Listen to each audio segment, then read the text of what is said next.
guys, welcome back to this video.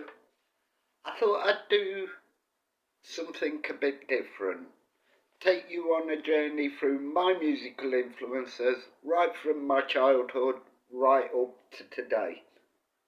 So let's get started and start with my childhood. The first band I apparently loved was a band called The Sweet. I was about 18 months, 2 years old at the time when they were big, and when they used to come on the telly, I just used to drop everything I was doing, toddle over to the telly, watch The Sweet, and then when they finished, go back to what I was doing. So that's where it all started, but that also explains why I've had a love of guitar music, especially the heavier rock-based guitar music. Sweet's music was very, very guitar-driven, and I think that's where it all began. I can't tell you why. I really do not have any clue as to why I love rock music the way I do. Mum and Dad were big music fans, but they were more 50s American invasion type music, Elvis, Buddy Holly, that type of thing. So I don't know where it's come from, most probably never will. Moving on a few years to the mid-70s, about 77, 1978, I discovered two groups that have played a big part in my musical career, or I say my musical career, my musical journey. One of them is Electric Light Orchestra, the other one is Status Quo.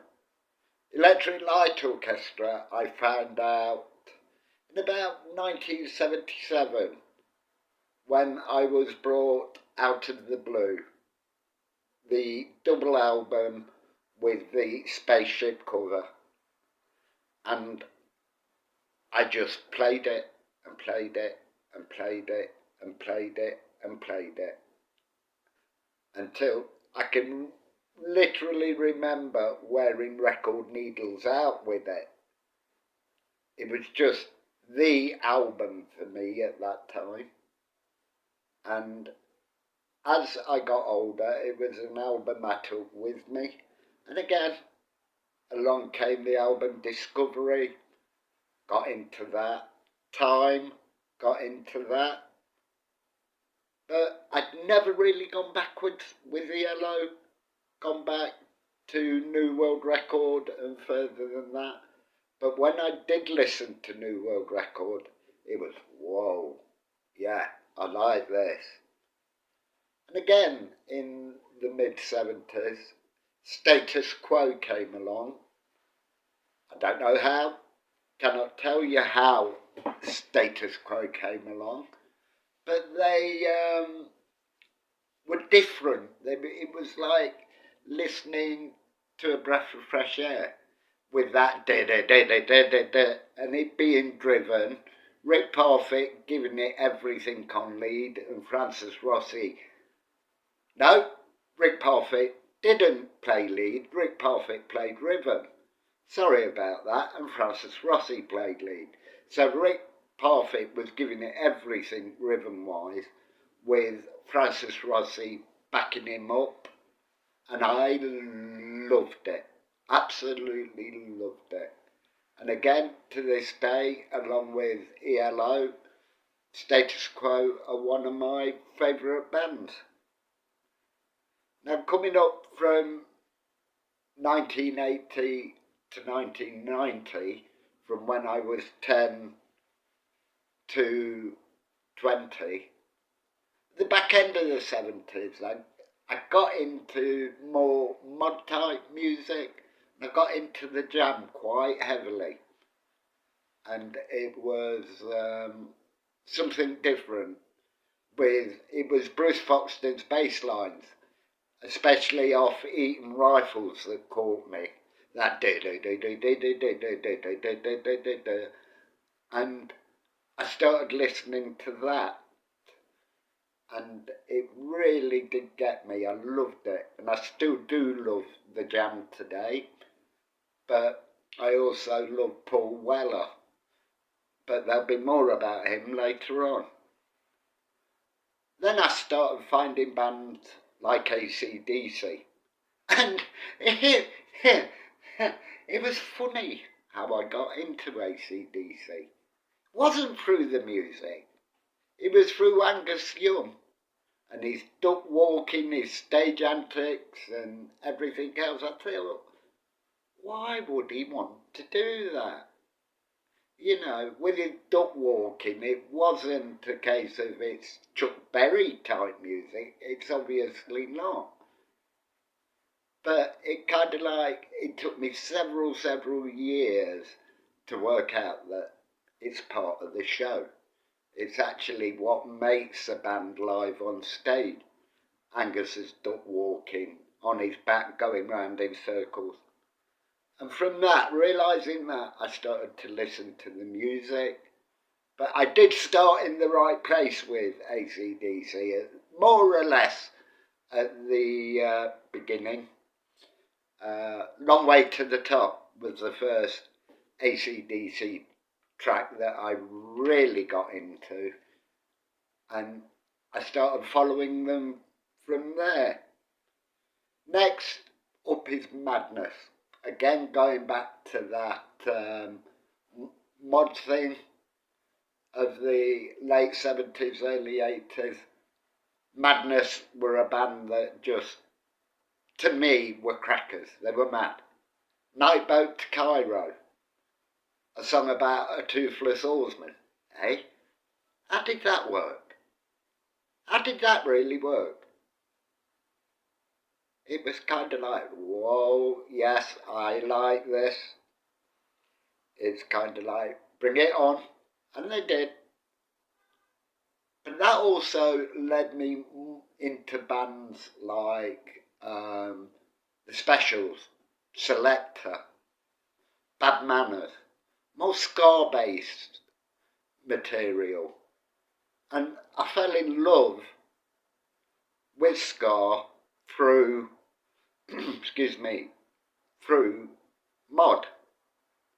And loving ska led me into reggae. There'll never be another reggae artist like Bob Marley for me. It's kind of like, yeah, bring it on.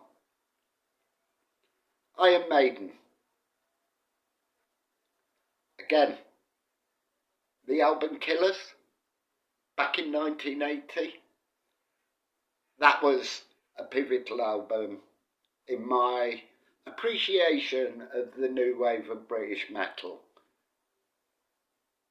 It was an album that really grabbed me. And there was tracks on there that I still absolutely adore to this day. And I would never, ever say Killers was a bad Iron Maiden album, because it wasn't. Black Sabbath, the legendary Ozzy Osbourne. Death on Two Legs, or he looks like Death on Two Legs.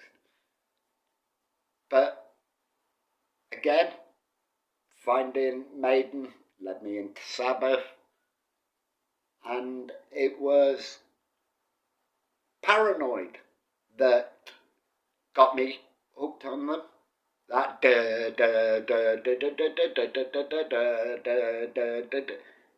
you know, and it was, ooh, this is different. This is really, really different. And it started from there. Deep Purple, legendary rock band. Would I go as far as saying they're one of my favourite rock bands? I wouldn't say favourite, but they're definitely up there. They're definitely up there. And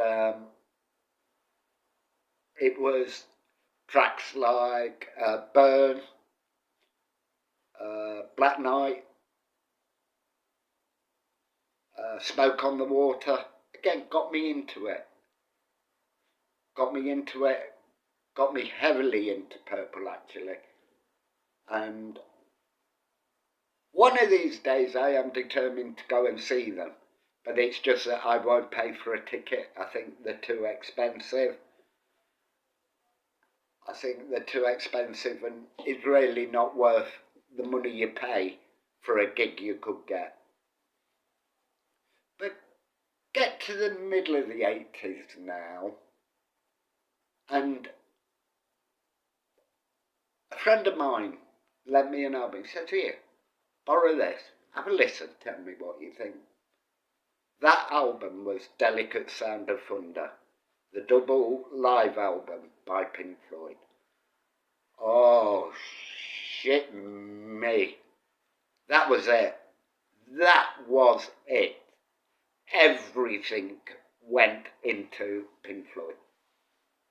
That was an album that just made my ears go whoomp, whoomp, whoomp.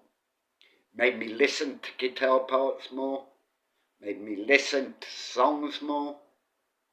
An absolutely thrilling album. One of their best, if not their best live album. Open to debate, controversial, I know, but that's my opinion. And also at this time, I was beginning to take a bit of notice of Eric Clapton. It was about the August Journeyman album times, and he was beginning to take my ear. I was beginning to go, yeah, there's something here I could get into. So let's listen to it some more and find some more out, find some different albums, different tracks, and we'll take it from there.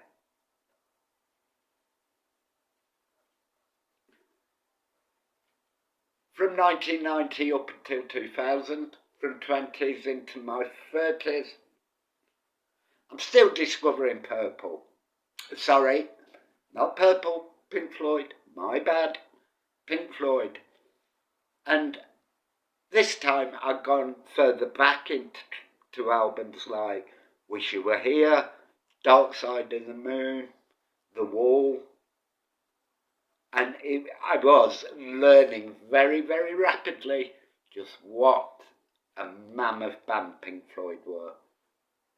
And my journey with Eric Clapton was progressing as well. There was one track in the late 80s that caught my ear.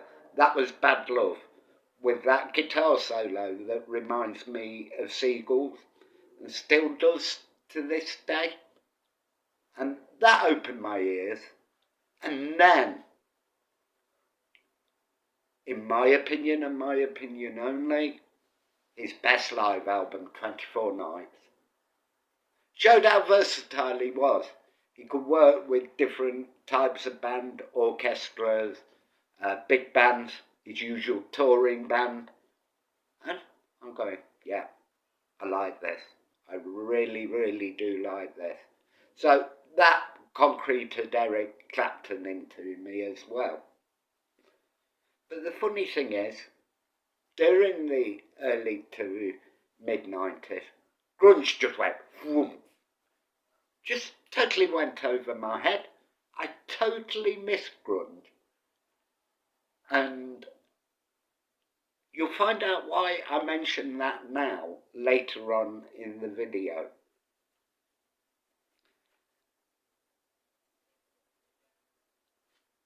R.E.M. Loved them. Did my song of the 90s, Losing My Religion. Michael Stipe's voice it's so unique. I don't know how to describe Michael Stipe's voice. I really don't. I could sit here and think for hours and still draw no conclusions on how to describe it. But R.E.M. were my band of the 90s, with my song of the 90s.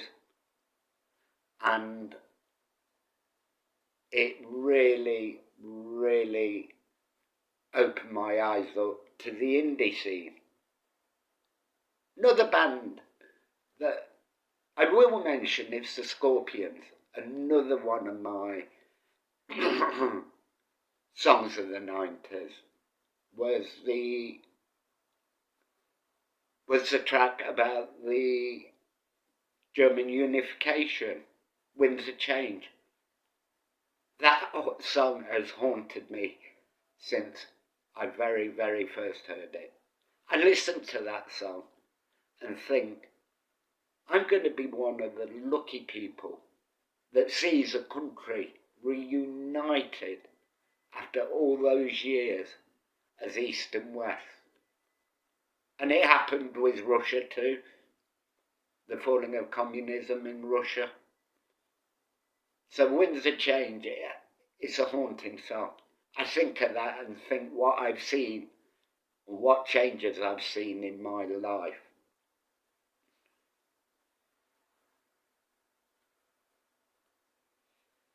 Right then, on from the 2000 to the 2010s, 30 to 40. I had a partner, her name was Lynn, and she opened my eyes up big time to a lot of bands.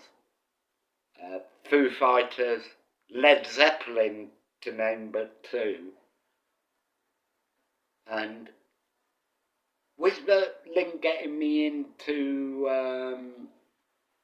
Foo Fighters and Dave Grohl, a friend of mine lent me Nirvana's Nevermind. And I'm thinking, what the bloody hell is this? Why did I miss it when it was big? How did I miss it when it was big? It really, really was. Whoa, I've dropped a doobrey there. So I started exploring, got into bands like Soundgarden, Alice in Chains, and caught up with it basically, and I'm glad I did. I really, really am glad I did. Lynn got me into Led Zeppelin, legendary band again, with a legendary bassist, legendary guitarist, and legendary drummer. It's the best day's work she ever did, actually, getting me into Led Zeppelin. I'll never thank her enough for it. So, thank you, Lynn. Tom Petty and the Heartbreakers. Yeah, another band Lynn got me into. That simple.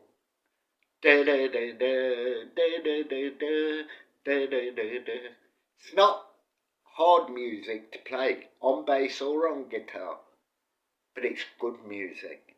It's music that you can hum along to. I'll often find myself going da da da da da da da da, and I absolutely love it. It's a shame we've lost Tom Petty, because he would have kept on chucking out the good music.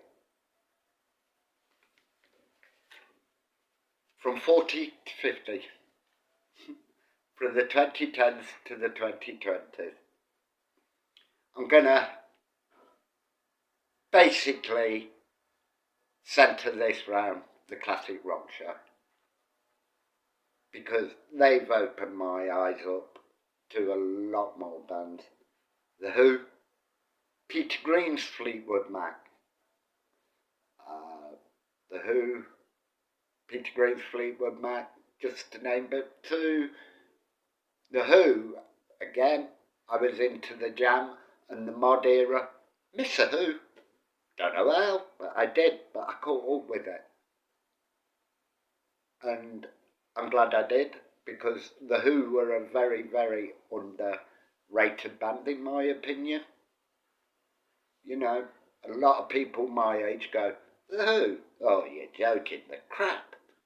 No, they're not. Listen to them. Listen to them. Listen to John Entwistle on bass. Listen to Pete Townsend on guitar. listen to Roger Daltrey's voice. Put it all together and they're a bloody good band. Just want to talk a bit about the 1960s now. I'm glad I wasn't growing up in the 1960s because I'd have hated to have to like either the Stones or the Beatles. Because to me, they're both great bands for different reasons. They are at two ends of the musical scale. You've got the Beatles, more arty, more poppy, and you've got the Stones, as I describe them. They're full of grit, grunt and snot. Honky Tonk Woman, the intro to that will prove that. And I love them both. Love them both for different reasons. Now, psychedelic music. Not really my cup of tea. Really didn't like Jimi Hendrix. Some of the early Pink Floyd stuff I got on with. Set the Controls for the Heart of the Sun was about the only one that I can remember liking. There's been no others that stand out to me. So, yeah, psychedelic never did it for me. Prog rock. Yeah, now we're talking. I had a friend who was a massive Genesis fan. And he used to lend me album after album after album. Listen, what do you think? It's okay. It's okay. It's okay. But then Land of Confusion came along and again opened my ears up. So I went back to the stuff that was okay and listened to it closely. Abacab, Duke, Selling England by the Pound, and listened to it more carefully, more considered, and realised, shit, these are good. I'll change my mind on these. And I did. And I've liked Genesis ever since. But then I started doing more exploring, got into Emerson, Lake and Palmer, Yes, Rush,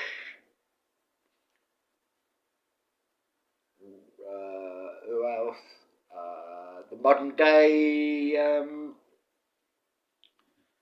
prog bands, Dream Theater, Tool. So it's all grown, it's all come together, it's all fitted in nicely with what I like listening to. Finally, my love of singer-songwriters. I've always loved Billy Joel, Elton John, because they can tell stories through their music. Piano Man. Saturday Night's Alright for Fighting told a story of a bloke who just wanted to go out and get pissed on a Saturday night, have a good night with his mates, see what birds he could pick up, you know, and brilliant songwriting. And I can say I've been really honoured to see Billy Joel live back on the River of Dreams tour back in 1994 at Earl's Court, and he was brilliant. He was absolutely brilliant. Elton John, I wish I'd have gone and seen, along with Queen and Pink Floyd, but that's never going to happen, so onwards and upwards, there'll be somebody else. Well guys, that's it. That's it for my musical influences and what I've grown up with. Hope you've enjoyed the video, and we'll see you soon.